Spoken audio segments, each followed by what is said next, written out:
ಒಂದು ನಿಮಿಷ ಇಲ್ಲ ಸುಮ್ಮನಿರಪ್ಪ ಅಲ್ಲಿ ಸ್ಟಾರ್ಟ್ ಮಾಡೋಣ್ರಿ.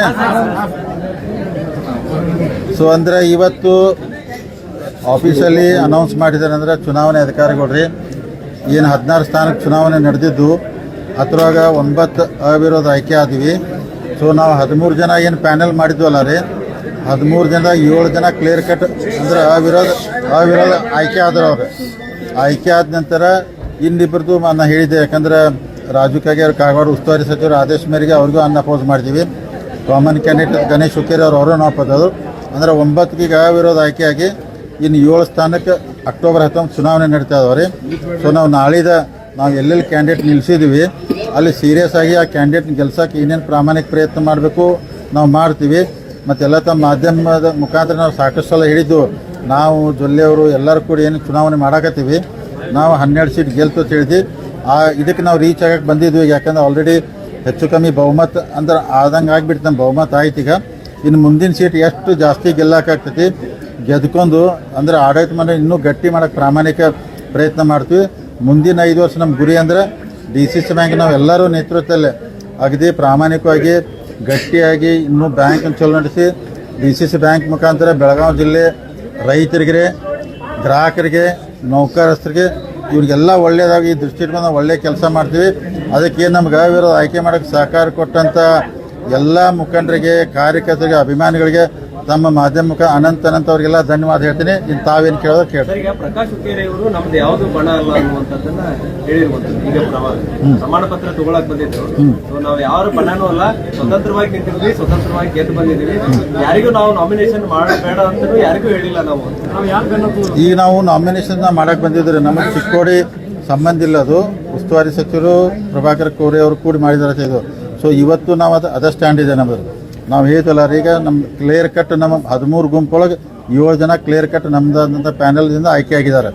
ರಾಜು ಕಾಗೆ ಅವರು ಯಾವ ಥರ ವಿರೋಧ ಆಯ್ಕೆ ಆದ್ರು ಅನ್ನೋದನ್ನು ತಮಗೆ ಮಧ್ಯಾಹ್ನ ಹೇಳಿದೆ ನಾನು. ಸೊ ಗಣೇಶ್ ಹುಕ್ಕೇರಿ ಅವ್ರ ಸ್ಟ್ಯಾಂಡ್ ನಮ್ದಿತ್ತು. ಅವರು ಯಾಕಂದ್ರೆ ಅವರ ಉಸ್ತುವಾರಿ ಮಂತ್ರಿ ಅವರು ಕೋರೆ ಅವ್ರು ಕೂಡಿ ಅವ್ರಿಗೆ ಇಲೆಕ್ಷನ್ ನಿಲ್ಲಿಸಿದ್ರು. ನಾವು ಯಾರು ಅವ್ರಿಗೆ ಇಲೆಕ್ಷನ್ ನಿಲ್ಲಿಸಿರ್ಕಲ್ಲ. ನಾವು ಅದ್ರ ಬಗ್ಗೆ ನಮ್ಮ ಗುಂಪಲ್ಲ ಅಂತ ನಾವು ಮಣ್ಣು ನಮಗೆ ಸಂಬಂಧ ಇಲ್ಲ ಅಂತ ಹೇಳಿದ್ದು. ಇವತ್ತು ಹಂಗೆ ಹೇಳ್ತೀರಿ 19 ನಂತರ ನೋಡೋಣ. ರಾಮಪಟ್ಟಣವ್ರು ರಾಮದುರ್ಗದಿಂದ ವಾಪಸ್ ತಗೊಂಡಿದ್ದಾರೆ. ಸೋತ್ರೆ ಮತ್ತೆ ನನಗೆ ಮಂತ್ರಿಗಿರಿ ಕೊಡಂಗಿಲ್ಲ, ಅಸಹ್ಯ ಆಗುತ್ತೆ ಅನ್ನುವಂತ ಕಾರಣಕ್ಕಾಗಿ ವಾಪಸ್ ತಗೊಂಡಿದ್ದೀವಿ ಅನ್ನುವಂಥದ್ದು ಕೂಡ ಅವರೇ ಹೇಳ್ಕೊಂಡಿದ್ದಾರೆ. ಅವರೇ ಹೇಳಿದ್ರೆ ಸಿಗುದೈತಿ, ಸೋತ್ರೆ ಮತ್ತೆ ಸಿಗಂಗಿಲ್ಲ ಅನ್ನೋ ಕಾರಣಕ್ಕಾಗಿ ವಾಪಸ್ ತಗೊಂಡಿಲ್ಲ. ಅಂದ್ರೆ ನನಗೆ ಗೊತ್ತಿಲ್ಲ ಅವ್ರು ಅಶೋಕ್ ಪಟ್ನಾಯಕ ನಾವು ಮಧ್ಯಾಹ್ನ ಇಲ್ಲಿ ಪ್ರೆಸ್ ಮಾಡಿದ್ನಾಗ ಅವ್ರು ಬಂದಿದ್ರು ಅಂತ ಹೇಳಿ. ಸೊ ಅವ್ರು ಯಾಕೆ ಹಿಂದೆ ತಕೊಂಡ್ರೆ ನಮ್ಗೆ ಗೊತ್ತಿಲ್ಲ. ನಮ್ದು ರಾಮದುರ್ಗಲ್ಲಿ ಅಲ್ಲ, ನಮಗೆ ಶ್ರೀಕಾಂತ್ ಧವನ್ ಅವ್ರು ನಮ್ಮ ಕ್ಯಾಂಡಿಡೇಟ್ ಅದಾರ ರೀ. ನಾವು ನಾಳೆ ಸೀರಿಯಸ್ ಆಗಿ ಚುನಾವಣೆ ಮಾಡ್ತೀವಿ. ನಮ್ಮ ಅಭ್ಯರ್ಥಿನ ಗೆಲ್ಸೋಳಗೆ ನಾವು ಪ್ರಾಮಾಣಿಕ ಪ್ರಯತ್ನ ಮಾಡ್ತೀವಿ.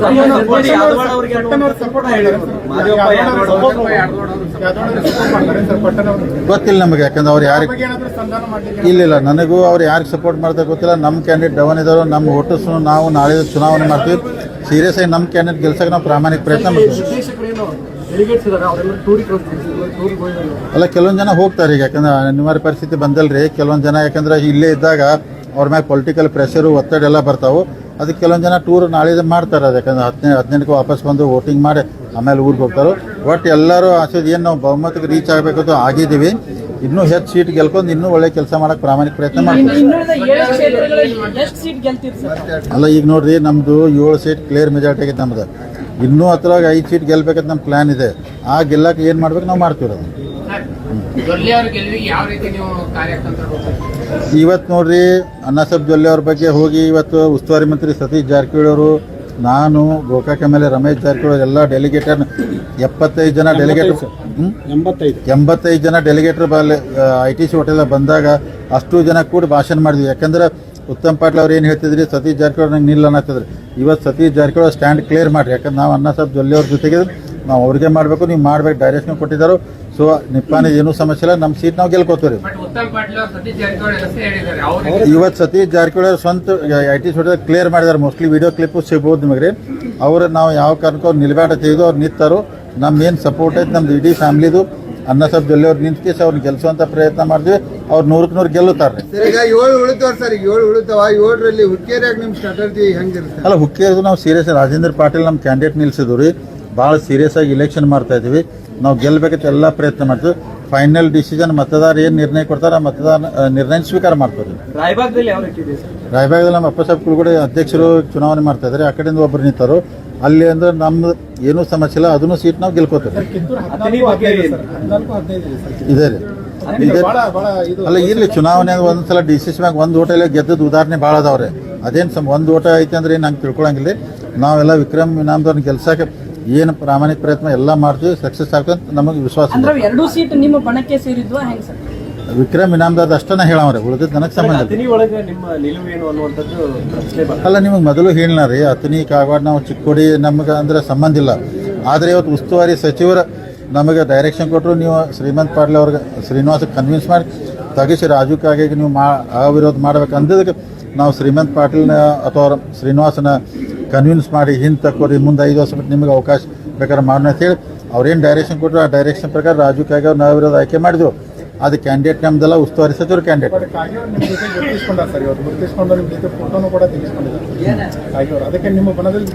ಈಗ ಒಟ್ಟ 1000 ಮಾತ್ರ ನಮ್ಮ ಬಹುಮತ ಆಗೈತ್ರಿ, ನಾವು ಅಧ್ಯಕ್ಷ ಉಪಾಧ್ಯಕ್ಷ ಮಾಡ್ಕೋತು ಫೈನಲ್ ಅಲ್ರಿ. 19 ಆದ ನಂತರ ಅಲ್ಲಲ್ಲ 19 ಆದ ನಂತರ ರೀ, ಅಕ್ಟೋಬರ್ 19 ಆದ ನಂತರ 15 ದಿವಸ ಒಳಗೆ ಮಾಡ್ಬೇಕಂತ ಅದಕ್ಕೊಂದು ಕಾನೂನು ಇರ್ತೈತೆ. ದೀಪಾವಳಿ ಮುಗಿದ ನಂತರ ನೋಟಿಸ್ ಕೊಟ್ಟು ಅಥವಾ ಈ ಮಂತ್ ಎಂಡು ಅಥವಾ ನವೆಂಬರ್ 1st ಒಳಗೆ ಮಾಡ್ತೀವಿ. ಅದಕ್ಕೆ ತಮ್ಮ ಮುಖಾಂತರ ನಮ್ಮೆಲ್ಲ ನಮ್ಮ ಅಭಿಮಾನಿಗಳಿಗೂ ಹೇಳ್ತೀನಿ, ನಮಗೆ ಬೇಕಾದವ್ರಿಗೆ ಹೇಳ್ತೀವಿ, ಬೇಡದವ್ರಿಗೆ ಹೇಳ್ತೀವಿ. ಬಹುಮತ ಆಗಿದೆ, ಎಲ್ಲರೂ ನಮ್ಮ ಕ್ಯಾಂಡಿಡೇಟ್ ವೋಟ್ ಹಾಕ್ರೆ ವಿನಂತಿ ಮಾಡ್ತಾರೆ. ಸೋಷಿಯಲ್ ಮೀಡಿಯಾ ಅಥವಾ ಬೇರೆ ಕಡೆ ಹೊರಗಡೆ ಚರ್ಚೆ ನಡೆದಿರುವಂತದ್ದು ಏನಂದ್ರೆ, ಈಗ ಲಿಂಗಾಯತರ ಹೆಸರನ್ನ ಮುನ್ನೆಲೆಗೆ ತರ್ತಾ ಇದ್ದಾರೆ ಅಧ್ಯಕ್ಷ ಸ್ಥಾನಕ್ಕೆ. ಕಡೆ ಗಳಿಗೆಯಲ್ಲಿ ಒಪ್ಲಿಲ್ಲ ಅಂತೇಳಿ ಅಮರನಾಥ್ ಜಾರಕಿಹೊಳಿ ಅವ್ರನ್ನ ಅಧ್ಯಕ್ಷ ಮಾಡಬಹುದು ಅನ್ನುವಂಥದ್ದು ಕೂಡ ಚರ್ಚೆ ನಡೀತಾ ಇದೆ. ಅದನ್ನು ಕ್ಲಿಯರ್ ಮಾಡಿಬಿಡ್ತೇನೆ ರೀ.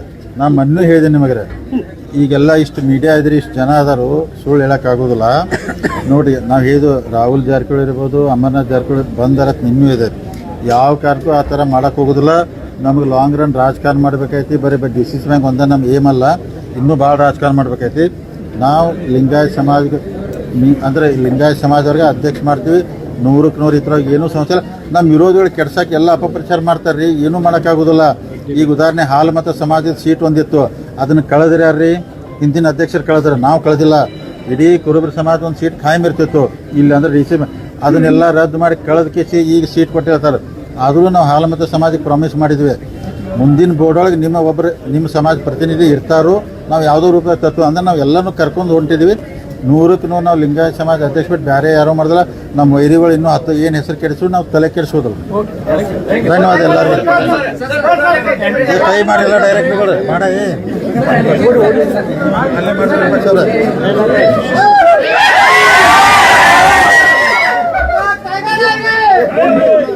ಕ್ಷೇತ್ರ ರಾಜ ಹುಲಿಗೆ